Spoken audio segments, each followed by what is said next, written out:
Lunar Mining Station Artemis 7. Chief Operations Officer, Astrid Gale. Mission Day 247, Standard Operations Report. Earth Date, March 15, 2157. 0600 hours, Shift Change Protocol. Morning Equipment Check completed without incident. All primary systems operational at 98.7% efficiency. Ellis Monroe confirmed reactor core temperature steady at optimal range. Coolant circulation maintaining standard parameters. Mining Supervisor Adler Stone reports Tunnel Complex Delta. 7 reached projected depth markers ahead of schedule. Crew complement remains at full strength. 5 personnel maintaining standard rotation. Cache of Voss logged overnight communications from Earth Control. Routine supply manifest confirmations and orbital trajectory updates. Nova Lee submitted hydroponics yield report, showing 12% above projected food production for this cycle. Current resource status: oxygen generation at 102% capacity, water recycling systems functional, emergency supplies at regulation levels. All personnel health metrics within acceptable ranges per automated medical monitoring. 0800 hours, mining operations status. Tunnel excavation proceeding according to Phase 7 expansion protocols. Heavy machinery deployed, 3 Bohr-class drilling units, 2 cargo transport shuttles, primary extraction conveyor system. Ore processing facility operating at standard capacity with refined materials ready for next Earth transport window. Adler Stone's crew completed safety inspection of deep mining network. All 17 primary tunnels structurally sound with emergency sealing mechanisms tested and operational. Blast-resistant bulkheads installed per safety regulations. Emergency oxygen caches positioned at regulation intervals throughout tunnel system. Power consumption remains within projected parameters. Primary reactor supplying 847 kilowatts to facility operations. Backup fusion cells charged to full capacity. Ellis Monroe confirmed all power routing systems operational with manual override capabilities, tested weekly per protocol. 1000 hours, communication systems check. Cache of Voss completed standard Earth communication window. Signal strength consistent with orbital positioning calculations. Received routine operational updates from Mission Control Houston, European Space Operations Center, and Lunar Transit Authority. Long-range sensor array functioning within normal parameters. No unusual readings detected in local space or Earth orbital zones. Communication relay satellites maintaining standard positioning. Emergency broadcast systems tested. All frequencies clear and functional. Deep space monitoring equipment operational. Standard background radiation readings consistent with lunar surface environment. Solar activity monitoring shows typical fluctuation patterns for current solar cycle phase. 1200 hours, facility maintenance review. Conducted weekly inspection of emergency protocol systems. All blast doors tested under standard operating procedures. Mechanical systems responsive with backup power engagement verified. Emergency lighting systems functional throughout facility with battery backup capacity at full charge. Ellis Monroe supervised pressure seal integrity tests on all critical facility sections. Atmospheric containment holding steady at Earth normal pressure with redundant life support systems maintaining optimal air composition. Temperature regulation systems operational across all sectors. Radiation shielding systems verified operational. Lunar surface exposure protection maintaining effectiveness ratings above minimum safety thresholds. Interior facility areas showing 0 radiation penetration from external sources. 1400 hours, resource management assessment. Nova Lee submitted detailed inventory reports. Food supplies calculated for 187 days at current consumption rates with standard rationing protocols extending to 245 days if required. Water recycling maintaining 99.3% efficiency with backup purification systems tested and functional. Equipment maintenance schedules up to date. All critical machinery serviced within required timeframes. Spare parts inventory adequate for projected maintenance needs over next 6-month period. Emergency repair kits distributed throughout facility at regulation intervals. Medical supplies inventory complete. Standard first aid stations stocked per protocol. Emergency medical equipment tested monthly with all systems operational. Automated health monitoring for all personnel functioning within normal parameters. 1600 hours, security and emergency preparedness. Completed routine security systems check. Perimeter monitoring sensors operational with motion detection coverage across all external facility zones. No unusual activity detected in surrounding lunar terrain over past 24-hour monitoring period. Emergency evacuation procedures reviewed with all personnel. Escape route assignments confirmed with backup routes designated per safety protocols. Emergency communication beacons tested, all transmitting on designated frequencies with adequate power reserves. Defensive systems inventory verified. Mining charges properly stored in regulation explosive storage facility with access controls functional. Heavy equipment capable of rapid reconfiguration for emergency barrier construction if required per Emergency Protocol Manual Section 12C. 1800 hours, operations summary. Facility operating at optimal efficiency levels. All primary objectives for day 247 achieved within projected parameters. Mining quotas exceeded by 8.3% with or quality meeting transport specifications. No equipment failures or personnel incidents recorded. Weather monitoring shows typical lunar conditions with no solar storm activity anticipated over next 72-hour period. Earth communication windows scheduled for standard times with no disruptions expected.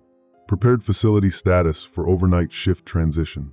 Ellis Monroe assuming overnight engineering watch. Kasha Voss maintaining communication monitoring protocols. Adler Stone completed final mining equipment secure procedures. 2000 hours, personnel status report. All crew members reporting nominal health status. Standard psychological evaluation scores within acceptable ranges for extended lunar deployment. No personnel issues requiring command attention. Scheduled recreation time allocated per mission guidelines. Exercise equipment functional with all personnel maintaining required physical fitness standards. Common area facilities operational with standard entertainment systems functional. Individual quarters maintaining appropriate environmental conditions. Personal equipment and belongings secured per space station protocols. Sleep cycle schedules optimized for operational efficiency. 2,200 hours, night shift preparation. Transition primary operations to night shift configuration. Automated systems monitoring increased with manual oversight reduced per standard protocols. Emergency alert systems active with all personnel carrying standard communication devices. Ellis Monroe confirmed all critical systems will maintain automatic monitoring overnight. Power levels sufficient for standard overnight operations with backup systems on standby. Life support systems configured for reduced activity periods. Kasha Voss established overnight communication monitoring schedule. Emergency frequencies monitored continuously with automatic alert systems active. Next scheduled Earth communication window in 8.5 hours per orbital calculations. Final log entry, day 247. Operations completed successfully within all established parameters. Facility prepared for continued operations day 248. All emergency protocols remain active and functional. Personnel ready for continued mission objectives. No unusual incidents requiring special attention. Standard operational efficiency maintained across all facility systems. Ready for next operational cycle per mission timeline. End mission day 247 report. Astrid Gale, Chief Operations Officer. Lunar Mining Station Artemis 7. Authorization Code AG 7749 Luna. Lunar Mining Station Artemis 7. Systems Engineer Ellis Monroe. Anomalous Readings Investigation Priority Alpha. Earth date March 16, 2157. 0545 hours. Automated alert analysis. Primary sensor array registered multiple simultaneous radiation spikes from Earth's surface during overnight monitoring period. Automated systems flagged 17 distinct nuclear signatures activating within 4.7-hour window. Statistical probability of coincidental occurrence 0.00034%. Initial assessment indicates coordinated activation across multiple continental zones. Radiation signatures consistent with high-yield nuclear facility emergency protocols, not weapons deployment. Power output readings suggest full-scale reactor emergency procedures initiated simultaneously. Kasha Voss confirmed communication delays from Earth control increased by 340% over standard transmission times. Signal degradation patterns inconsistent with solar interference or equipment malfunction. Requesting immediate technical consultation with Chief Operations Officer Gale. 0630 hours, Data Correlation Protocol. Expanded sensor analysis reveals radiation signatures emanating from Chernobyl Containment Zone, Ukraine; Hanford Nuclear Reservation, Washington State; Sellafield Reprocessing Plant, United Kingdom; La Hague, France; Mayak Production Association, Russia; Savannah River Site, South Carolina; and 11 additional nuclear facilities across 6 continents.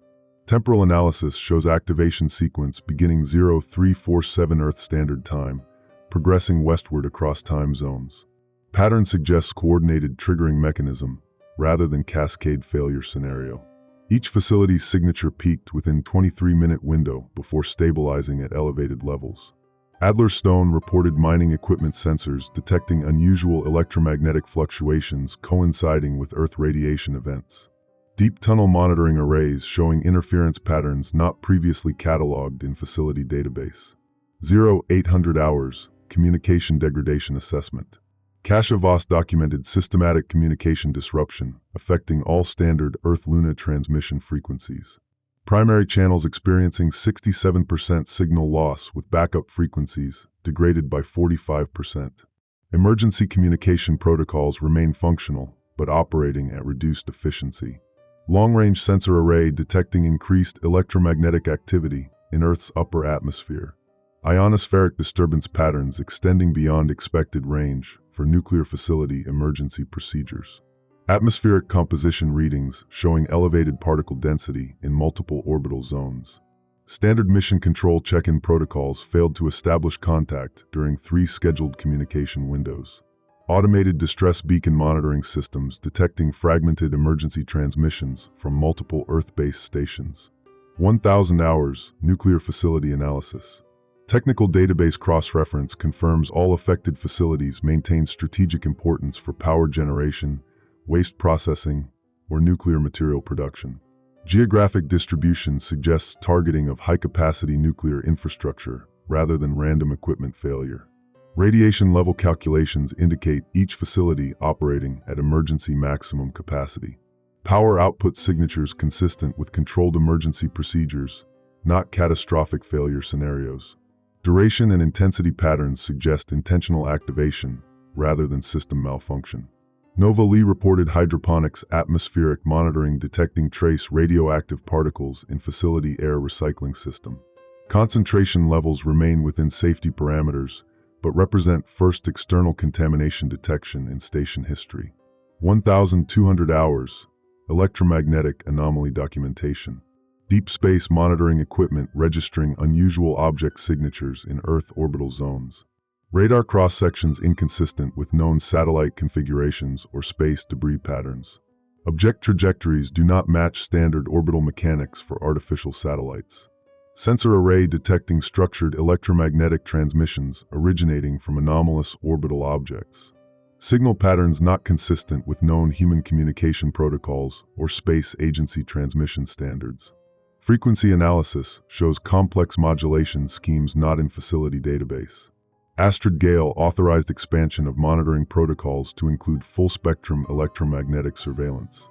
All available sensor capacity redirected to Earth orbital zone analysis and communication interception procedures. 1400 hours, mining operations impact assessment. Adler Stone suspended deep mining operations due to equipment interference from electromagnetic anomalies. Drilling guidance systems experiencing navigation errors coinciding with Earth-based radiation events. Heavy machinery control systems requiring manual override to maintain operational stability. Mining tunnel network showing structural stress indicators not previously documented.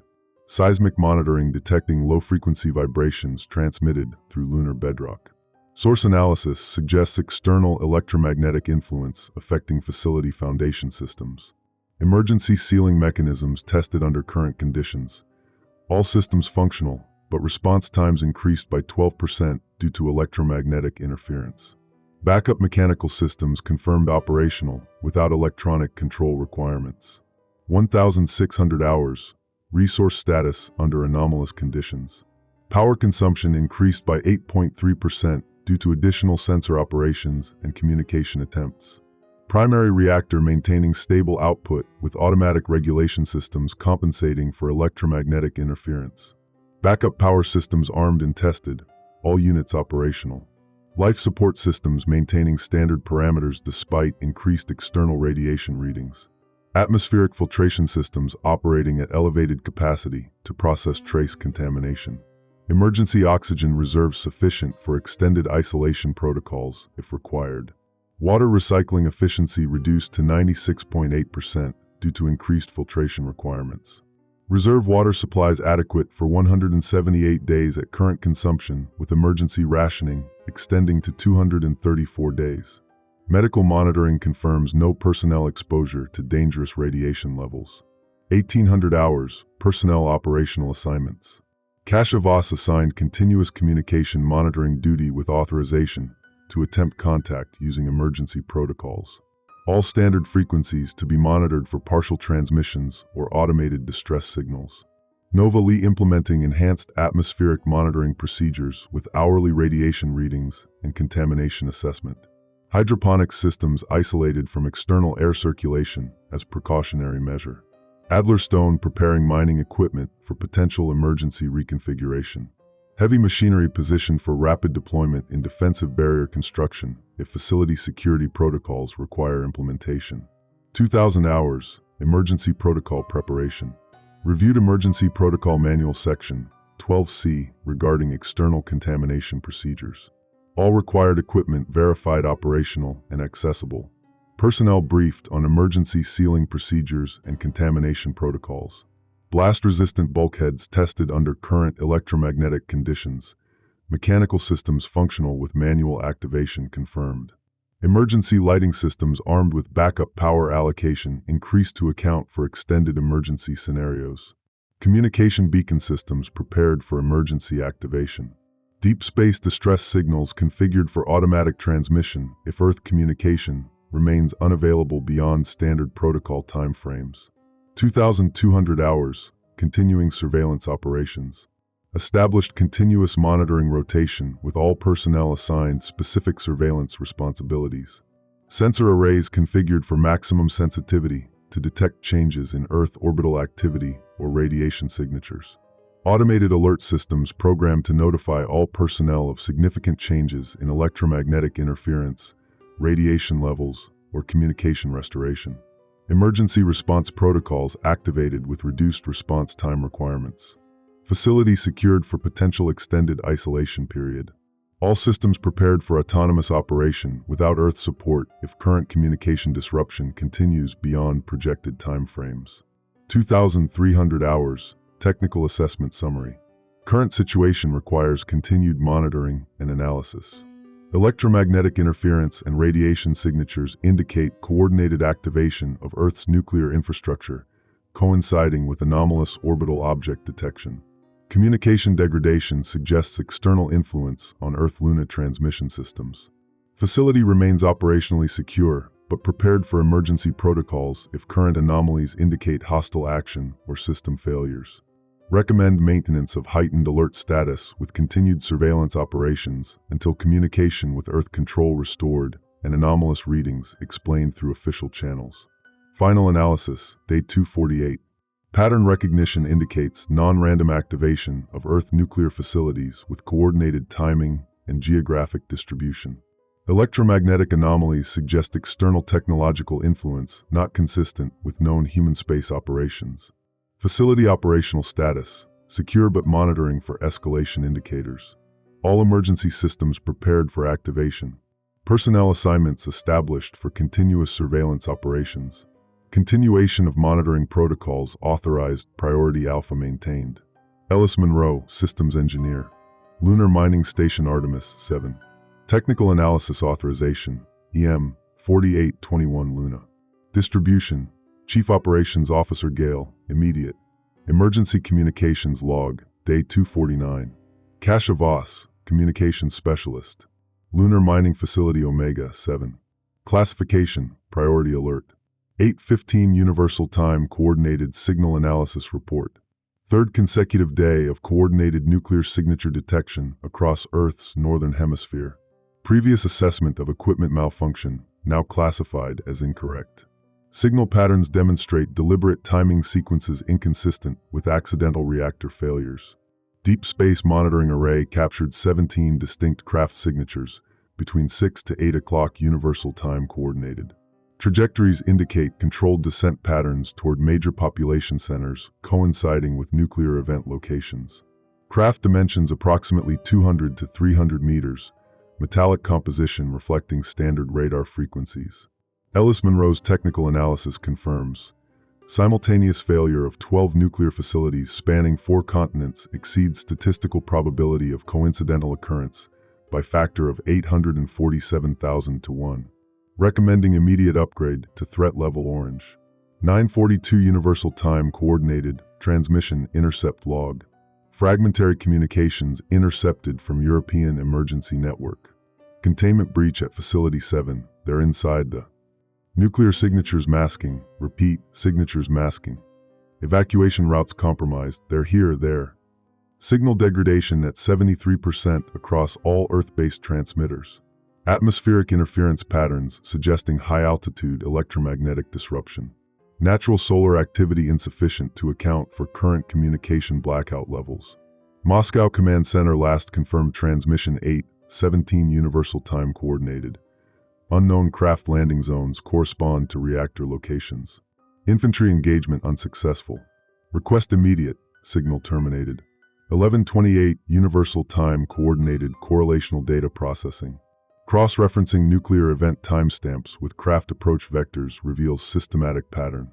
Craft arrival precedes nuclear signature by average 127 minutes. Nuclear events initiate at reactor core level, not external detonation.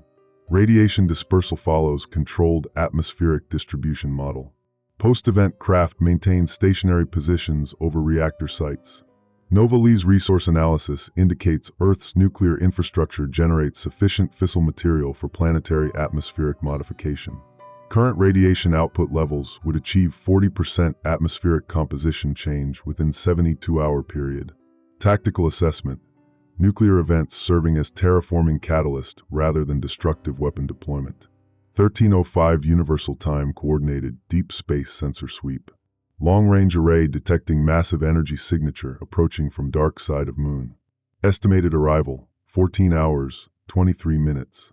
Signature magnitude exceeds combined output of all previously detected craft by factor of 12. Configuration suggests command vessel or resource deployment platform. Current trajectory indicates Luna Omega, 7 facility direct approach vector. Astrid Gale implementing protocol, 7 contingency measures. All mining operations suspended. Personnel recall to central facility initiated. Emergency supply distribution commencing immediately. 14:50 Universal Time Coordinated Intelligence Synthesis. Compilation of intercepted transmissions reveals consistent behavioral patterns. Entities demonstrate precise knowledge of human nuclear infrastructure. Tactical approach suggests months of reconnaissance and planning. Nuclear reactor modifications indicate advanced understanding of human technology. Atmospheric modification program implies permanent territorial occupation intent.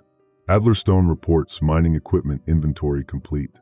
Heavy excavation charges available for defensive barrier construction. Tunnel network provides multiple egress routes if facility breach occurs. 16:33 Universal Time Coordinated Strategic Assessment Update. Earth communication networks now at 12% operational capacity. Last confirmed military transmission from Pacific Fleet indicated complete loss of aerial supremacy. Ground resistance fragmenting into isolated pockets. Lunar facility represents sole remaining observation platform with intact long-range communication capability. Strategic value. Critical intelligence gathering position for resistance coordination. Probability assessment for facility survival. 34% if entities prioritize resource extraction over complete facility elimination. Survival probability drops to 8% if entities demonstrate knowledge of facility's intelligence capabilities. 17:20 Universal Time Coordinated Equipment Preparation Status. Mining laser arrays repositioned for perimeter defense coverage. Power coupling modifications complete. Can maintain defensive fire for 47-minute duration at maximum output before emergency power depletion. Sealed environment protocols activated. Atmosphere recycling systems operational for 96-hour maximum duration with current personnel complement. Food supplies sufficient for 12-day rationing schedule. Communication burst transmission to Earth resistance networks scheduled for 1800 hours Universal Time Coordinated. Final intelligence package includes craft vulnerability analysis based on sensor data, nuclear facility modification patterns, predicted terraforming timeline calculations, lunar facility defensive capabilities assessment, 1800 hours Universal Time Coordinated, final transmission attempt. Broadcasting on all emergency frequencies, Luna Omega, 7 to all Earth stations. Extraterrestrial invasion confirmed using nuclear infrastructure for atmospheric terraforming. Estimated 72-hour timeline for planetary atmosphere modification. Large command vessel approaching lunar facility. Will maintain observation post as long as possible. This may be final transmission. Luna Omega, 7 out. Transmission successful on 3 frequencies. Acknowledgement received from Australian Emergency Network and North American Defence Command Backup Facility. Ellis Munro confirms defensive systems at maximum readiness. All personnel equipped with emergency breathing apparatus and radiation protection gear. Threat assessment upgraded to critical. Enemy contact estimated within 10 hours. Kasha Voss, communications specialist. Log. Resource status day 249. Power, 94% capacity. Food supplies, 12 days rationing active. Breathable atmosphere, 96 hours sealed operation. Defensive ammunition, 47 minutes maximum intensity engagement. Personnel, 5 operational, all stationed at emergency positions. Security alert update, day 250. Adler Stone, mining supervisor. Lunar mining facility Omega, 7. Classification, immediate action required. 6:30 Universal Time Coordinated, visual confirmation report. Command vessel achieved lunar orbit, 6:18 Universal Time Coordinated. Direct visual contact established through mining shaft 7 observation portal. Vessel dimensions, approximately 2.3 kilometers length, 800 meters width. Metallic hull composition reflects 90% of surface illumination, indicating advanced material engineering. Vessel maintaining stationary position 15 kilometers above facility perimeter. No immediate approach detected, suggesting reconnaissance phase initiation. Smaller craft deploying from primary vessel. Count confirmed at 23 units, each approximately 50 meters in length. All mining operations terminated immediately. Personnel evacuation from surface installations complete. Deep excavation equipment secured in defensive positions per Protocol 7 specifications. 7:45 Universal Time Coordinated Tactical Equipment Assessment. Heavy mining equipment inventory for defensive conversion. 12 industrial excavators repositioned as mobile barriers. 47 pneumatic drills converted to projectile defense systems. 180 explosive charges distributed across perimeter access points. 3 thermal boring units configured for anti-personnel deployment. Primary mining laser array operational parameters. Maximum range, 2.4 kilometers in vacuum conditions. Sustained fire duration, 47 minutes at full power output. Recharge cycle, 23 minutes between maximum intensity bursts. Total operational cycles, 8 before permanent power cell depletion. Ellis Munro confirms power grid modifications complete. Emergency reactor core provides 340% normal output for defensive systems operation. 9:12 Universal Time Coordinated, perimeter security status. Smaller craft initiated surface reconnaissance patterns. Landing zones established at mining shafts 3, 8, and 12. Entities disembarking from craft bipedal configuration, approximately 2.1 meters height, metallic environmental suits. Entity movement patterns indicate systematic facility mapping. No aggressive action detected, but reconnaissance suggests preparation for coordinated assault. Response protocol, maintain defensive positions, avoid premature engagement. Tunnel access points sealed with explosive charges on remote detonation. Emergency evacuation routes through Deep Shaft 15 remain operational with 72-hour supply cache positioned at intervals. 10:35 Universal Time Coordinated Resource Allocation Update. Personnel assignments for defensive operations.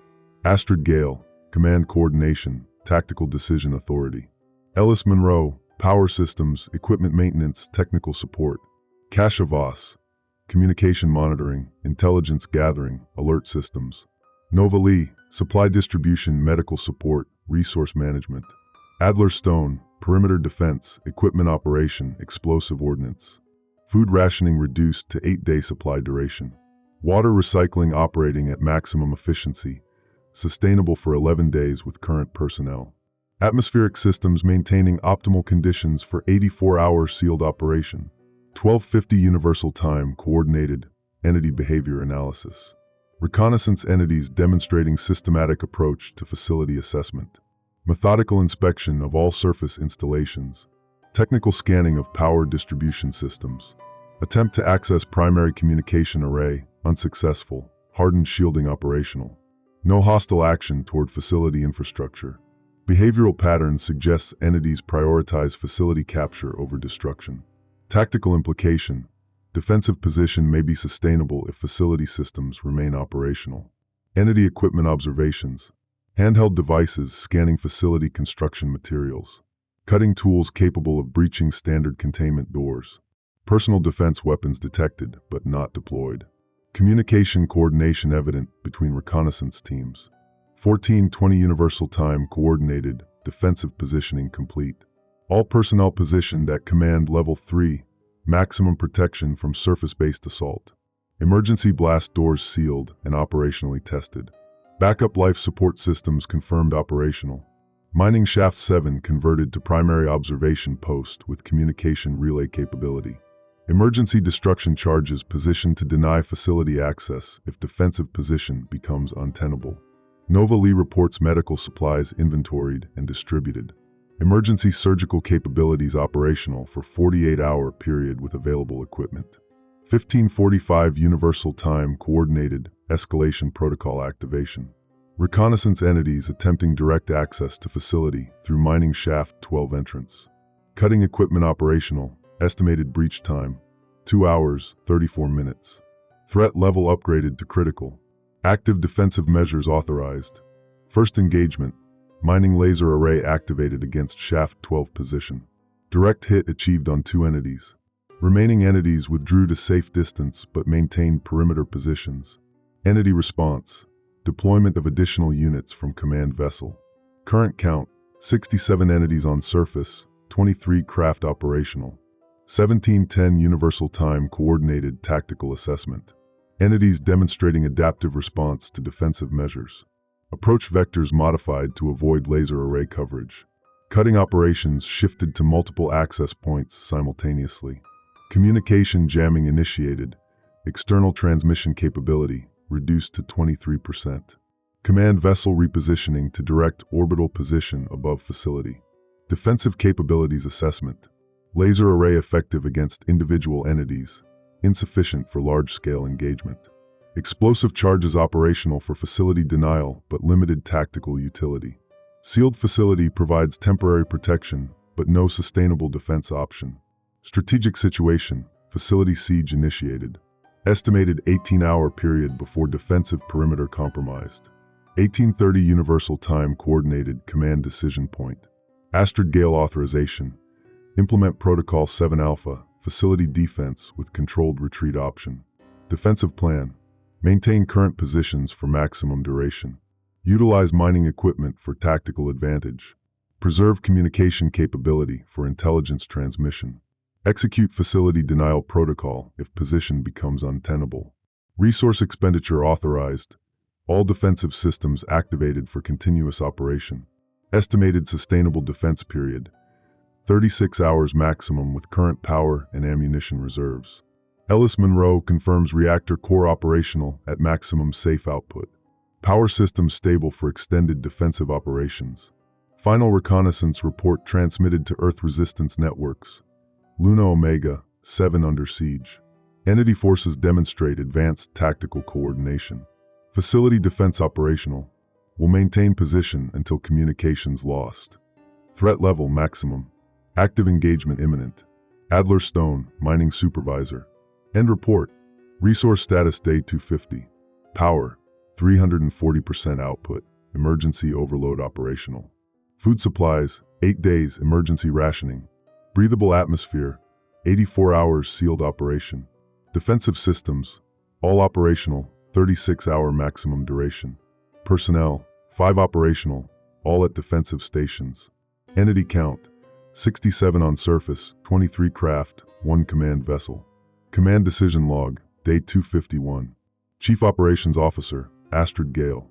Time: 0347 hours Lunar Standard. First contact protocol has failed. Repeat. First contact protocol has failed. The entities breached Airlock 7 at 0312 hours. Standard diplomatic transmission attempts yielded no response. Universal mathematical sequences, pictographic communications, and basic harmonic patterns, all ignored. The breach was methodical. They dissolved the outer seal using some form of molecular disruption field. No cutting, no explosive force. The metal simply ceased to exist in a perfect circular pattern, 2.3 meters in diameter. Ellis reports main power grid compromised. They've interfaced with our electrical system somehow. Not damaged, interfaced. Power consumption is fluctuating in patterns that don't match any of our equipment loads. Emergency power reserves are now our primary systems. Generator banks 1 through 4 are operational. Generator bank 5 is experiencing the same interface phenomenon as the main grid. Kasha lost contact with Earth communications at 0334 hours. Whether this is due to the entity's arrival or continued deterioration of planetary nuclear infrastructure is unknown. We are operating without external support or intelligence updates. Time: 0401 hours. Visual confirmation of 3 entities in Section C corridor. Height approximately 2.1 meters. Bipedal locomotion but non-human proportions. They're examining our wall-mounted data terminals with apparent understanding of the interface systems. Nova reports they've accessed the hydroponics bay environmental controls. Not damaged, accessed. The climate systems are now running parameters that don't match our programmed settings. I'm implementing Protocol 7, Facility Compartmentalization. All personnel are withdrawing to core section. Blast doors are being sealed in sequence. The mining operation computer cores are being isolated from the main network to prevent entity access to excavation systems and tunnel maps. Adler is positioned at core section entrance with the mining charge detonator. If the entities breach the compartment seals, he has authorization to collapse the access tunnels between sections. This will trap them in the outer facility, but also trap us in core section with limited life support. Time: 0423 hours. The entities have bypassed the first blast door. Not destroyed, bypassed. The molecular disruption field works on our reinforced barriers as efficiently as it worked on the airlock. Ellis estimates 12 minutes until they reach the second compartment seal. Our defensive strategy is ineffective against their technology. Switching to survival protocols. All non-essential systems are being powered down. Emergency life support is calculated for 84 hours with current personnel complement. Food reserves in core section will sustain 5 personnel for 72 hours at standard rations, 96 hours at survival rations. Nova has sealed the hydroponics bay access and is redirecting emergency power to the water recycling systems. The entities appear to be altering atmospheric composition in areas under their control. Oxygen levels in Section C have dropped to 16.2% and continue declining. We cannot survive in areas they've occupied. Time: 0445 hours. Second blast door breached. Entities are now in Section B. Kasha reports they're moving toward the communications array. Their objective appears to be control of facility systems rather than immediate harm to personnel. This suggests strategic rather than predatory behavior. Ellis has isolated the reactor core controls from the main computer network. Manual operation only. The entities cannot access reactor systems remotely, but they also cannot be stopped by automated security measures. If they reach the reactor, they'll need to understand manual control procedures. I'm authorizing weapons deployment. Each team member has 1 mining laser unit and 47 minutes of battery power per unit. The lasers were designed for rock cutting, not combat, but there are only directed energy capability. Effectiveness against entity technology is unknown. Time: 0512 hours. Third blast door breached. Entities in Section A. They're 150 meters from core section entrance. Ellis reports power fluctuations are intensifying. Whatever they're doing to our electrical systems is spreading through the power grid, even in isolated sections. Nova has confirmed atmospheric analysis from occupied sections. Oxygen percentage continues dropping. Carbon dioxide levels are stable. Nitrogen levels are increasing. They're converting our breathable atmosphere to something else. This confirms terraforming hypothesis from earlier intelligence analysis. Adler has positioned mining charges at strategic structural points. If detonated, the charges will collapse the main access tunnel and seal core section from entity intrusion. We'll have 72 hours of life support to establish emergency communication with any surviving Earth facilities or attempt escape through the deep mining tunnels. Time, 0534 hours. Fourth and final blast door is under attack. Molecular disruption field is active. Estimated 6 minutes until breach. All personnel are in position. Nova at life support station, Ellis at reactor manual controls, Kasha at emergency communications, Adler at tunnel charges. I'm maintaining command station with facility overview systems. The entities have demonstrated advanced molecular manipulation technology, understanding of human electrical systems, atmospheric modification capabilities, strategic rather than aggressive behavior patterns, immunity to our defensive barriers. We're switching to siege mentality. Core section is now our fortress. The entities control 80% of the facility. We control life support, reactor, and emergency systems. This is our final defensive position. Time, 0541 hours. Final blast door breached. 3 entities are approaching core section entrance. They're moving slowly, examining wall panels and ceiling fixtures. No hostile actions toward personnel areas, but systematic examination of all facility infrastructure. I'm activating emergency beacon. If any Earth facilities are still operational, they'll receive our position and situation report. The beacon has enough power for 48 hours of continuous transmission. Adler has his hand on the detonator. One word from me, and the access tunnel collapses.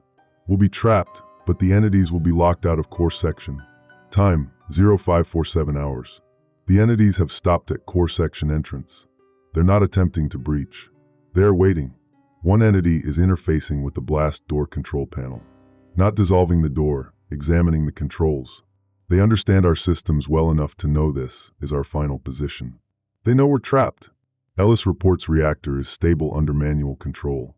Nova reports life support is functioning normally. Kasha reports emergency beacon is transmitting. We have tactical advantage in core section. All critical systems are under our control. But we can't leave. We can't advance. We can't communicate with the outside. The point of no return has been reached. We're committed to siege defense. The entities control the facility. We control the fortress. Survival operations are now active. End command decision log, day 251. Resource status. Emergency power, 84 hours remaining. Food supplies, 72 hours standard rations. Water recycling, operational. Life support, stable in core section only. Weapons, 5 mining lasers, 47 minutes power each. Communications, emergency beacon active, 48 hours power. Tactical position, core section secured. Entities control 80% of facility. Tunnel collapse charges positioned. Manual control of all critical systems. No retreat route available. Personnel status. All 5 personnel operational. No injuries reported. Defensive positions maintained. Siege protocols active. Field engineering report, day 252. Systems engineer, Ellis Monroe. Emergency log entry 001 time, 0612 hours. Power grid reconfiguration complete. I've rerouted primary electrical flow through the mining circuit breakers in subsection 7. The entity's interference field affects the main distribution network, but not the independent mining power lines. Emergency generators 1, 2, and 4 are now feeding core section through the excavation equipment power feeds. Life support draw, 12.7 kilowatts continuous. Available generator capacity, 47.3 kilowatts. Power surplus allows for defensive systems operation and emergency equipment charging. The mining laser batteries can be recharged at 4-hour intervals instead of the original 8-hour cycle. Astrid-approved modification of the air recycling system. I've isolated core section atmosphere from the rest of the facility. The entities are continuing atmospheric conversion in occupied areas. Oxygen now at 11.4% in Section A, 13.1% in Section B. Our sealed environment maintains 20.8% oxygen, stable CO2 scrubbing. Emergency log entry 002, time, 0847 hours. First entity probe attempt at 0823 hours. One entity approached core section blast door and extended some form of scanning device. The scan lasted 47 seconds, then the entity withdrew. No apparent attempt to breach the door. During the scan, I detected electromagnetic pulses affecting our circuit boards. Emergency power fluctuated, but remained stable due to the mining circuit isolation. The entity was mapping our electrical systems from outside core section. They understand our power infrastructure better than expected. I'm implementing additional circuit protection. Mining equipment includes electromagnetic shielding for lunar radiation protection. I'm adapting these shields to cover critical system components. The reactor control panel, life support processors, and communication equipment now have improvised Faraday cage protection. Nova requested hydroponics system evaluation. The entities altered atmospheric controls to reduce oxygen and increase nitrogen in the hydroponics bay. The plants are dying. Food production capability is lost. We're dependent on stored rations, 283 nutrition bars, 47 emergency meal packets, 156 protein supplements. Total nutrition for 5 personnel at survival rations, 94 hours. Emergency log entry 003, time, 1,203 hours. Major breakthrough in defensive capability. I've modified 3 mining lasers for enhanced power output by linking them to the excavation equipment power supply. Instead of battery operation, they now draw directly from generators through heavy-duty mining cables. Power-enhanced mining lasers, 340% increased cutting capacity, unlimited operational time while connected to generators. Range limitation, 15-meter cable length from power connection points. These modified units can cut through reinforced bulkheads that stop the standard battery units. Testing on decommissioned equipment confirmed effectiveness. The enhanced lasers can penetrate entity technology. A scanning device left near the blast door was destroyed in 3.2 seconds of focused beam application. Whatever molecular manipulation field they use for breaching our barriers, concentrated energy discharge can disrupt it. Kasha reported unusual entity behavior during laser testing. All 3 entities in adjacent sections converged on positions closest to core section immediately after the test discharge. They recognized the enhanced energy signature as a threat. Our improved defensive capability has altered their tactical assessment. Emergency log entry 004, time, 1,534 hours. Critical incident at 1,507 hours. Nova was killed during a resource retrieval operation. She volunteered to access the emergency supply cache in Maintenance Bay 4, located between Core Section and Section A. The bay contains medical supplies, additional nutrition bars, and backup communication equipment. Access required temporary unsealing of Maintenance Hatch 12. Nova followed standard procedure: sealed environmental suit, mining laser, emergency beacon activated. She reached the supply cache successfully and was returning with medical kit and 67 nutrition bars when an entity intercepted her in the maintenance corridor. Kasha monitored the encounter through security cameras. The entity didn't use the molecular disruption field. Instead, it discharged some form of energy that overwhelmed Nova's suit electronics. Life support failure was immediate. She was dead within 90 seconds. The entity examined Nova's equipment, but did not pursue aggressive action toward the supplies. It appeared to be analyzing human technological capabilities and biological requirements. After the examination, the entity returned to Section A, leaving Nova's body and the retrieved supplies in the corridor.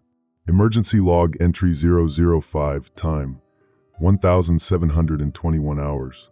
I've completed radiation shielding improvements using materials salvaged from the mining equipment storage. The lunar mining operation requires extensive radiation protection for extended surface work. This shielding technology is now protecting our life support systems from entity electromagnetic interference. Secondary benefit: the radiation shielding contains rare earth elements that appear to disrupt entity scanning attempts. When an entity attempted another probe at 1,648 hours, the electromagnetic pulse had no effect on shielded systems. Our critical infrastructure is now invisible to their scanning technology. Water recycling efficiency has improved to 97.3% recovery rate. The closed-loop system can sustain 4 personnel indefinitely, assuming no equipment failures. Food supplies now calculated for 113 hours at survival rations with Nova's retrieved nutrition bars. Adler has repositioned the tunnel collapse charges for maximum strategic advantage. Instead of sealing us into core section, the charges are now positioned to collapse specific access routes while maintaining emergency escape through Deep Mining Tunnel 7. This tunnel connects to the surface through the old excavation shaft. Exit point is 2.7 kilometers from main facility. Emergency log entry 006, time 2015 hours. Entity adaptation confirmed. At 1943 hours, two entities approached core section blast door simultaneously. One entity used the scanning device while the other attempted physical manipulation of the door frame. Coordinated tactical approach. The physical manipulation was different from their standard molecular disruption. Instead of dissolving material, they were attempting to detect structural weak points. The blast door held, but they identified the door frame mounting bolts as potential failure points. I've reinforced the blast door frame using mining support struts. The door is now anchored to the tunnel structure itself rather than just the wall mounting. Additional bracing extends the structural load across 12 square meters of tunnel wall and ceiling. Power consumption remains stable. Enhanced mining lasers are charged and ready. Electromagnetic shielding is protecting all critical systems. Emergency escape route through Deep Mining Tunnel 7 is prepared with supply cache positioned for rapid evacuation. Emergency log entry 007, time 2,347 hours. Final systems check before sleep rotation. Astrid approved 4-hour sleep cycles with 2 personnel on watch at all times. I'll maintain first watch with Kasha. Adler and Astrid take second watch rotation. Current tactical status. Power systems, stable, 72 plus hours remaining at current consumption. Life support, optimal efficiency, indefinite sustainability for 4 personnel. Food supplies, 113 hours survival rations. Defensive capability, 3 enhanced mining lasers operational. Emergency escape, Deep Mining Tunnel 7 prepared and supplied. Entity containment, all entities remain in sections A, B, and C. The entities have demonstrated technological superiority, but tactical patience. They're not attempting forced entry. They're studying our capabilities and waiting. This suggests they have operational priorities beyond immediate facility control. Our defensive improvements have achieved tactical equilibrium. We can sustain current position indefinitely with available resources. The entities cannot breach core section without significant effort, and we have emergency escape capability if breakthrough occurs. Survival adaptation phase complete. We've successfully transitioned from crisis response to sustainable defensive operations. End field engineering report, day 252. Technical specifications. Power. Mining circuit isolation providing 47.3 kilowatts capacity. Enhanced weapons. 3 mining lasers at 340% power, unlimited operation. Shielding. Electromagnetic protection for all critical systems. Life support. 97.3% water recycling, indefinite air processing. Food. 113 hours survival rations for personnel. Escape route, Deep Mining Tunnel 7, 2.7 kilometers to surface. Personnel status, Nova Lee, Kia during supply retrieval operation. Remaining crew, for operational personnel. Tactical capability, enhanced defensive position established. Morale assessment, professional efficiency maintained. Crisis management log, day 253. Communications specialist Kasha Voss, emergency protocol active. 6:15 Greenwich Mean Time, facility status critical. Power grid at 23% capacity. Ellis has the backup reactor running through mining circuit bypasses, but we're losing containment on section C. The entities breached the secondary airlock at 5:47. Adler's holding the reactor core access with the last of the mining charges, but they're adapting faster than we anticipated. Ammunition count, 47 rounds standard, 12 rounds armor piercing. Not enough for sustained defense. Food supplies, 31 MREs remaining, water recycling at 67% efficiency due to power restrictions. We're looking at 48 hours maximum before resource failure forces abandonment of defensive positions. 6:32 Greenwich Mean Time, tactical assessment update. The entities are using some kind of electromagnetic pulse generation to disable our security sensors. Each time we establish a defensive perimeter, they probe it for exactly 14 minutes, then deploy countermeasures that neutralize our positioning advantage. Adler confirmed they're learning our response patterns and timing their attacks to coincide with our power cycling intervals. Ellis reports the mining laser array is operational, but requires manual targeting. The automated systems can't lock onto the entity's thermal signatures. They're somehow masking their heat output to match ambient facility temperature. 7:18 Greenwich Mean Time. Contact with Earth stations lost. Last transmission received from Titan Deep Space Communications at 7:02 Greenwich Mean Time. Lunar Base Alpha, priority override. Nuclear cascade events confirmed on 6 continents. Fallout readings indicate atmospheric composition changes. Recommend immediate evacuation protocols. Unknown craft signatures detected in Earth orbit. This is our final transmission. Signal terminated. No response to repeated hail attempts. We're on our own. The entities aren't just invading, they're terraforming. The nuclear fallout is creating atmospheric conditions they require. Earth's compromised, and we're the only operational facility with direct visual confirmation of their technology. 8:45 Greenwich Mean Time. Defensive coordination. Adler's repositioned the remaining mining charges around the reactor core access corridor. If the entities breach the main defensive line, he'll collapse the entire section rather than allow them access to our power source. Ellis has rigged the mining laser array to overload sequence. One massive pulse that should clear Section B, but it'll burn out the entire system. I'm coordinating from the communications hub, maintaining overwatch on all facility sensors that remain operational. 3 entities confirmed in Section C, 2 more detected approaching through the collapsed mining tunnel. They're using our own excavation routes against us. 9:23 Greenwich Mean Time. Entity behavior analysis. They're not random. Each probe follows a specific pattern. Electromagnetic pulse to disable sensors, thermal masking to avoid detection, then systematic testing of our defensive measures. When they encounter resistance, they withdraw and adapt their approach. This isn't instinctive behavior, it's tactical intelligence gathering. The entities that breached Section C spent 47 minutes examining our power distribution nodes before attempting to penetrate deeper into the facility. They're mapping our infrastructure, understanding our capabilities before committing to full assault. 10:07 Greenwich Mean Time. First contact with entity technology. Ellis managed to get a clear scan of one entity before the sensor array failed.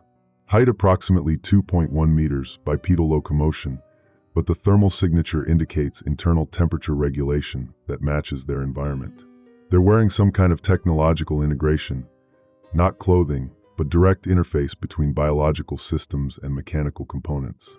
Most significant discovery, they're sensitive to specific frequency ranges. The mining laser operating at 847.3 terahertz caused immediate withdrawal behavior. Ellis is recalibrating all available energy weapons to that frequency range. 11:34 Greenwich Mean Time. Critical resource decision.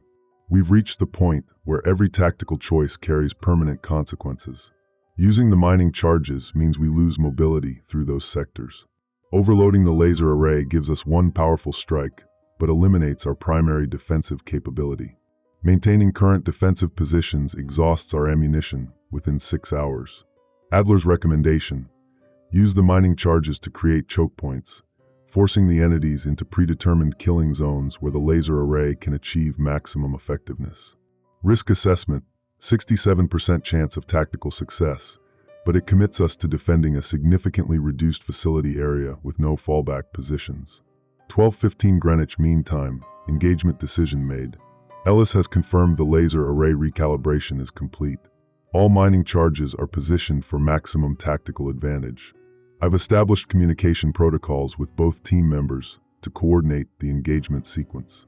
The entities have been probing our defenses for over 6 hours. They've identified our power cycling schedule, our defensive positions, and our response timing. But they haven't accounted for our willingness to sacrifice sections of the facility to maintain tactical advantage. 13:42 Greenwich Mean Time. Entity assault initiated. 6 entities now confirmed approaching the reactor core access. They're moving in coordinated formation, using electromagnetic pulse generation to disable our sensors in sequence. Adler's in position with the detonation controls. Ellis has manual control of the laser array with clear firing lanes established. This is it.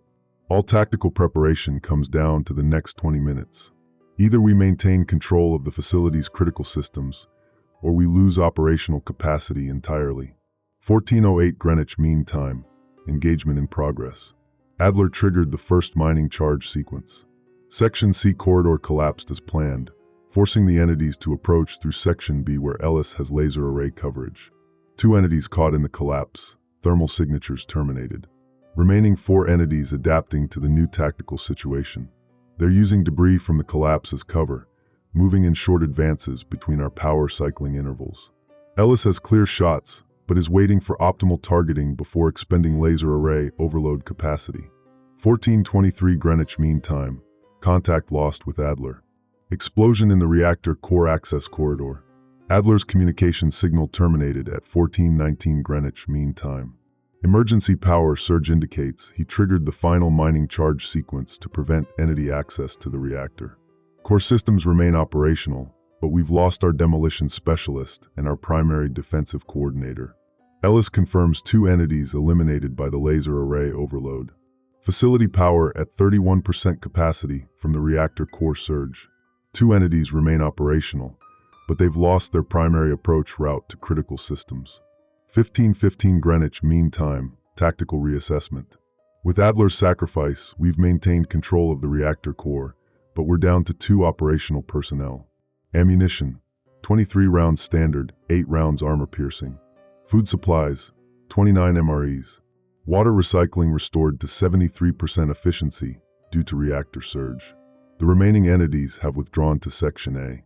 They're not pursuing further attack, they're reassessing our capabilities. The mining charge detonations and laser array demonstration changed their tactical approach. They know we're willing to destroy facility sections to maintain defensive advantage. 16:47 Greenwich Mean Time. Entity withdrawal confirmed. Thermal signatures indicate the 2 remaining entities have retreated to the outer facility perimeter. They're maintaining surveillance positions, but not advancing. Ellis believes they're waiting for reinforcement or analyzing our defensive capabilities for a coordinated assault. We've achieved tactical advantage through resource expenditure and personnel sacrifice. The facility is defensible, but we've lost 40% of our operational area and 1 critical team member. Current position allows for sustained defense, but we're committed to this location with no fallback options. 17:30 Greenwich Mean Time. Operational status summary. Personnel, 2 operational, Ellis Monroe Cashavas. Power, 31% capacity stable. Ammunition, 31 rounds total. Food, 29 MREs, 72-hour supply for current personnel. Water, 73% recycling efficiency. Defensive capability, reduced but concentrated. Entity status, 2 confirmed operational, maintaining surveillance distance. Adler Stone's tactical sacrifice secured the reactor core and eliminated 67% of attacking entities. His mining charge placement created choke points that remain defensible with current personnel and resources. The facility is compromised but operationally secure. Ellis has established technical control of all remaining systems. I'm maintaining communications oversight and tactical coordination. We've lost significant resources and personnel, but we've demonstrated that the entities can be defeated through coordinated tactical response and willingness to sacrifice non-critical facility areas. The next phase depends on whether the entities call for reinforcement or attempt another assault with current numbers. Either way, we've proven that human tactical adaptation can overcome their technological advantages when properly coordinated and executed. End Crisis Management Log, Day 253. Next operational assessment in 12 hours. Technical Analysis, Final Report, Day 254. Systems Engineer Ellis Monroe, Emergency Protocol Documentation. 4:30 Greenwich Mean Time. Comprehensive Entity Technology Assessment. After 18 hours of sensor data analysis and direct observation, I've compiled definitive intelligence on entity capabilities and operational objectives. The data patterns confirm what we suspected but couldn't prove until Adler's tactical sacrifice provided close-range scanning opportunities. Entity Technology Integration Analysis. Biological mechanical hybrid systems, not worn technology but integrated neural interfaces. Power source. Electromagnetic field generation using Earth's ionospheric disturbance patterns. Communication method. Quantum entanglement networks explaining their coordinated behavior. Adaptive capability. Real-time tactical learning through shared consciousness network. Critical discovery. The nuclear fallout events on Earth aren't collateral damage, they're terraforming tools. 5:15 Greenwich Mean Time. Atmospheric composition requirements. Analysis of intercepted entity communication frequencies reveals atmospheric conversion protocols. The nuclear cascade events are producing specific isotope ratios required for their respiratory systems. Current Earth atmosphere: 21% oxygen, 78% nitrogen. Target composition based on their emission signatures: 31% methane derivatives, 43% noble gas compounds, 26% radioactive particulate matter. They're not conquering Earth, they're converting it into a habitat they can survive in long term. The timeline for complete atmospheric conversion: approximately 847 days from initial nuclear cascade initiation. Earth's biosphere will be uninhabitable for human life within 28 months. The lunar facility isn't just a strategic position.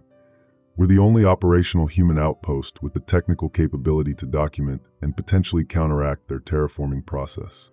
6:42 Greenwich Mean Time. Entity vulnerability analysis. The mining laser frequency sensitivity isn't accidental. Their integrated technology operates on specific electromagnetic wavelengths that interface with their biological neural networks. Frequency range 847.3 to 851.7 terahertz disrupts their technological integration, forcing biological systems to operate independently. When disconnected from their technology, entities demonstrate reduced coordination, individual instead of networked behavior. Slower tactical adaptation, minutes instead of seconds. Vulnerability to standard kinetic weapons. Inability to maintain thermal masking or electromagnetic pulse generation. The mining laser array recalibration was more effective than anticipated because it targeted their technological dependency, not just their physical forms.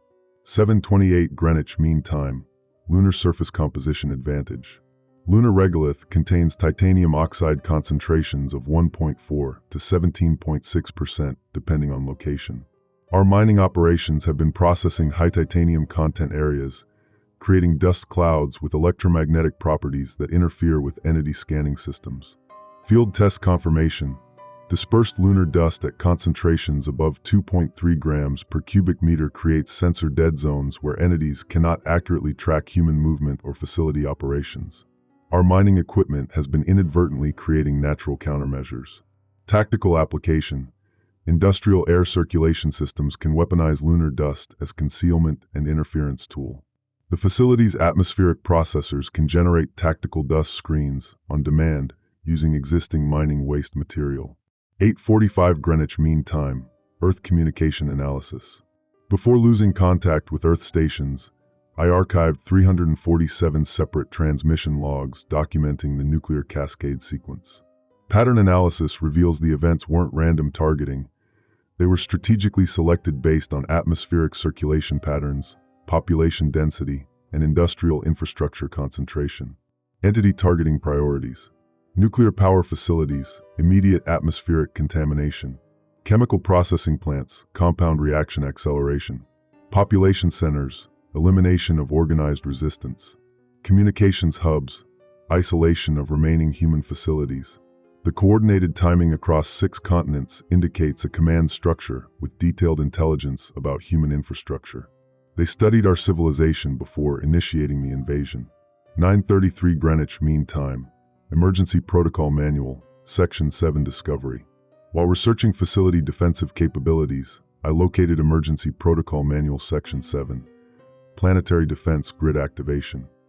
This protocol was classified above my clearance level, but Adler's access codes remain valid for 72 hours post-mortality, according to emergency succession procedures. The lunar facility is equipped with a defensive weapons system designed for asteroid deflection, a focused particle beam generator powered by the main reactor operating at 400% normal capacity. Activation requires manual coordination from 3 separate control stations simultaneously. Power requirements: complete facility shutdown except life support and reactor core systems. Operational duration: 14 minutes maximum before reactor safety protocols force automatic shutdown. Effective range: planetary orbit coverage including Earth-Moon gravitational well. The system was never intended for surface targets, but the technical specifications indicate it could disrupt entity communication networks across the entire Earth-Moon system. 10:17 Greenwich Mean Time. Strategic assessment of planetary situation. Entity invasion timeline reconstruction. Phase 1, days 1 to 14 intelligence gathering and infiltration of Earth systems. Phase 2, days 15 to 21 nuclear cascade initiation for atmospheric conversion. Phase 3, days 22 to 28 elimination of organized human resistance, current phase. Phase 4, projected terraforming completion and full planetary occupation. The lunar facility represents the only remaining human operational capacity with complete technical documentation of entity capabilities, proof of their atmospheric conversion objectives, functional countermeasures, frequency weapons, lunar dust interference, potential access to planetary defense systems. We're not just survivors, we're the only humans in position to potentially reverse the terraforming process or coordinate resistance efforts. 11:42 Greenwich Mean Time. Entity reinforcement assessment. Sensor readings indicate 3 additional craft approaching lunar surface. Estimated arrival, 73 hours. Current facility defensive capability can handle 2 entities maximum with available resources. 6 entities represent overwhelming tactical superiority, even with our technological advantages. However, the reinforcement timeline provides opportunity for strategic action. The planetary defense grid requires 48 hours for charging sequence with current power levels. If we initiate the process now, we can achieve operational capability before entity reinforcement arrives. Risk assessment. Success probability, 34%. Facility power adequate. Technical procedures documented. Failure consequence. Complete power grid failure. Life support compromise. No action consequence. Tactical defeat by overwhelming numbers within 80 hours. 12:28 Greenwich Mean Time. Tactical advantage window. The entity's shared consciousness network is their greatest strength and potential weakness. Disrupting their communication frequency across the Earth-Moon system would force them to operate as individual units instead of coordinated invasion force. The planetary defense grid operates on the same frequency ranges that disrupt their technological integration. A properly calibrated pulse could sever their network connections planet-wide while they're still in the atmospheric conversion phase. Without coordination capability, Earth-based entities lose terraforming efficiency. Reinforcement entities lose tactical intelligence about facility defenses. Human survivors gain opportunity for organized resistance. This is larger than facility defense. We have the technical capability to potentially save Earth's biosphere. 13:55 Greenwich Mean Time. Technical procedure documentation. Emergency Protocol Manual Section 7 Procedures. Primary activation. Engineering Control Station, my position. Secondary authorization. Command Control Station, Cache's Communications Hub. Tertiary Safety Override. Reactor Control Station, requires manual operation. Charging Sequence. Hours 1 to 12. Reactor output increased to 300% normal capacity. Hours 13 to 24. Particle Beam Generator System Initialization. Hours 25 to 36. Gravitational alignment calculations for Earth targeting. Hours 37 to 48. Final calibration and frequency targeting. Operational window. 14 minutes of full power before mandatory reactor shutdown.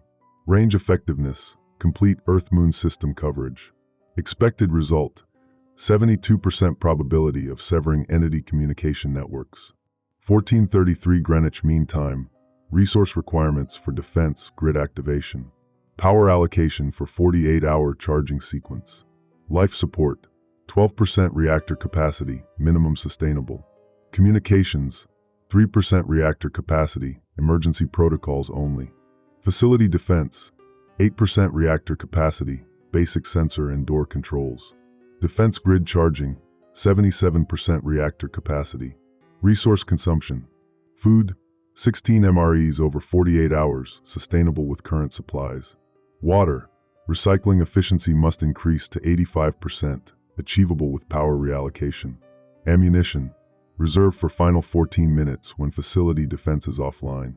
We can sustain minimal life support and maintain communication with Cache while charging the defense grid.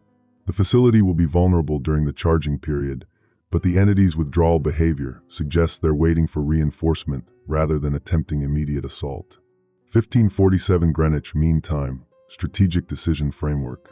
Option 1. Maintain defensive positions, conserve resources, survive until rescue. Probability of success, 15%, reinforcement entities overwhelm defenses. Earth outcome, complete terraforming within 28 months. Option 2. Attempt evacuation using remaining mining equipment as transport. Probability of success, 8%, insufficient life support for Earth transit.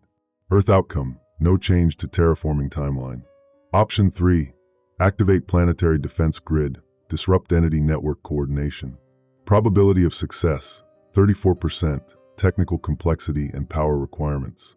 Earth outcome, 67% chance of terraforming disruption, potential human resistance. The technical data is clear.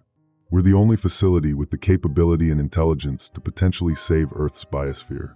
The risk is enormous, but the alternative is certain planetary conversion within 28 months. 1620 Greenwich Mean Time, Final Technical Assessment. All calculations confirm feasibility of defense grid activation. Adler's tactical sacrifice secured the reactor core that makes this possible. Nova's hydroponics systems provide backup life support during power reallocation. The mining equipment creates tactical advantages through lunar dust deployment. Every team member's expertise contributes to this final operation. My technical systems knowledge enables grid activation procedures. Cache's communications coordination manages dual station operations. Adler's access codes provide security clearance, active for 47 more hours. Facility infrastructure supports the power requirements. This isn't survival anymore. It's the last chance to prevent Earth's complete atmospheric conversion. The entities made one critical error in their invasion planning. They assumed the lunar facility was just a mining operation. They didn't account for emergency protocols designed for planetary defense scenarios. 1700 hours Greenwich Mean Time. Recommendation for command decision. Based on comprehensive technical analysis, I recommend immediate initiation of Emergency Protocol Section 7, Planetary Defense Grid Activation. The 48-hour charging sequence must begin within the next 6 hours to achieve operational capability before entity reinforcement arrival. Success probability increases to 67% if we coordinate the activation with lunar dust deployment to mask our power signature changes during the charging sequence. The entities will detect massive power fluctuations, but the dust interference may prevent them from identifying the source or purpose. This represents humanity's best tactical opportunity to disrupt the terraforming process and potentially coordinate Earth-based resistance efforts. End technical analysis, Day 254. Awaiting command decision for defense grid activation. Operations Command Emergency Action, Day 255. Mission Log Entry, Chief Operations Officer Astrid Gale. Time, 0347 hours Lunar Standard. Reactor status, critical overload, 97% maximum safe threshold. Personnel, 2 active Gale Monroe. Ammunition status, depleted. The mining charges are positioned at structural points Alpha through Delta. Ellis has confirmed the reactor surge can be channeled through the primary mining laser array for exactly 47 seconds before core breach becomes inevitable. The entities have breached Sector 7 and are advancing through the main corridor system. I am implementing Emergency Protocol Omega-7 as outlined in the manual Adler referenced before his position was overrun. The protocol was designed for catastrophic mining accidents, not hostile invasion, but the structural mathematics remain sound. We collapse the facility's upper 3 levels, channel the explosion through the mining shaft network, and create a controlled implosion that should eliminate the entity presence while preserving the deep mining bunkers. Time, 0352 hours. Reactor status, 99.2%, overload imminent. Ellis has reached the auxiliary control station in Sector 12. His voice crackles through the emergency communication system. Astrid, I've got manual control of the mining array. The laser frequency that damaged them in Sector 4, I can amplify it through the reactor surge, but we need to time this perfectly. The entities are 20 meters from my position. Their adaptation rate has increased. They're now using our own corridor systems more efficiently than we are. The sound they make when moving through the ventilation shafts resembles grinding metal, but with an organic undertone that suggests they're physically altering their structure to navigate our facility. I activate the mining charges in sequence. The first detonation rocks the entire facility. Sector Alpha collapses as planned. The entity's advancement stops. Through the security monitors still functioning, I observe them regrouping, their forms becoming more compact and coordinated. Time, 0356 hours. Reactor critical. Automated shutdown override engaged. Ellis, reactor status? Holding it critical. I've got the mining laser array ready for maximum output. The frequency modulation is locked to match the resonance that disrupted their cohesion. When you give the signal, I'm channeling everything through the primary array. The entities have found an alternative route. They're entering through the ore processing bay, a route we hadn't anticipated. Their ability to analyze our facility layout exceeds our projections. I adjust the detonation sequence to account for their new position. Sector Beta charges armed. These explosives were designed to fragment asteroid ore, each charge equivalent to removing a city block of solid rock. The facility's structural integrity calculations never anticipated using them as defensive weapons. The entities round the corner into the main corridor. At close range, their forms are more clearly visible. They appear to be constructed from the same materials as our facility: metal plating, composite materials, even sections that resemble our life support tubing. They're not just adapting to our environment, they're incorporating it into their physical structure. Time, 0359 hours. Final tactical execution. Ellis, initiate reactor surge on my mark. I trigger Sector Beta. The explosion tears through the facility's middle section. Structural support beams collapse exactly as calculated. The entities are caught in the debris field, but they're already adapting, their forms flowing around the obstacles like liquid metal finding new pathways. The reactor surge builds. Ellis's voice. 30 seconds to core breach. The mining array is drawing maximum power. I activate sectors Gamma and Delta simultaneously. The facility's upper levels collapse in a coordinated implosion. The entity's advance stops as they're caught in the structural collapse, but they're reforming, using the facility's own materials to reconstruct themselves. Mark. Ellis channels the reactor surge through the mining laser array. The frequency resonance that previously disrupted their cohesion amplifies through the entire facility. The sound is beyond human hearing range, but the vibration travels through every surface. The entity's forms begin to destabilize, their borrowed materials separating and falling away. The mining laser array fires at full power. The beam cuts through the facility's central axis, following the predetermined path through the collapsed sections. Where it contacts the entities, their forms disintegrate, the materials they've incorporated returning to inert facility components. Time, 0403 hours. Reactor core breach, automated containment active. The explosion sequence completes. The facility's superstructure collapses in a controlled implosion, channeling the force downward through the mining shafts rather than outward toward the life support bunkers. The reactor containment systems engage automatically, preventing core breach while allowing the power surge to dissipate through the now destroyed upper facility. Ellis reports from Sector 12. Astrid, I'm reading 0 entity signatures on the remaining sensors. The structural collapse eliminated their presence in the affected sections. Through the emergency periscope system, I observe the facility's surface. What remains above ground is a crater approximately 200 meters in diameter. The mining shaft network has held. The deep bunkers remain intact with life support systems operational. Time, 0407 hours. Damage assessment complete. The tactical assessment is conclusive. The entity's presence in the facility has been eliminated through structural collapse and frequency disruption. Their adaptation capabilities required the complete destruction of the facility's upper sections to prevent their continued incorporation of our materials. Ammunition expenditure complete. All mining charges utilized in tactical application. Reactor status contained but offline. Estimated time to backup power systems, 16 hours. Personnel status, 2 survivors in Sector 12 deep bunker. Ellis has sustained minor injuries from the structural collapse but remains operational. Emergency supplies in the deep bunker provide 30 days of life support for 2 personnel. The entities demonstrated advanced adaptation capabilities, incorporating facility materials into their physical structure and analyzing our defensive responses in real time.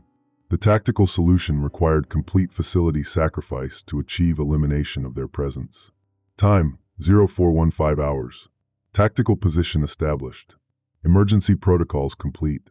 The facility's surface operations are terminated, but the deep mining bunkers remain secure. Life support systems are operational on backup power. The tactical elimination of entity presence was achieved through coordinated structural collapse and frequency disruption. Ellis confirms all monitoring systems indicate zero entity activity in the remaining facility sections. The deep bunker position is secure, with established supplies and functional life support. The tactical objective has been achieved through complete facility expenditure. Survival protocols are now in effect. The operational status transitions from active defense to secure bunker operations. The threat has been eliminated through tactical facility sacrifice, establishing a defensible position for extended survival operations. Log entry. Chief Operations Officer Astrid Gale.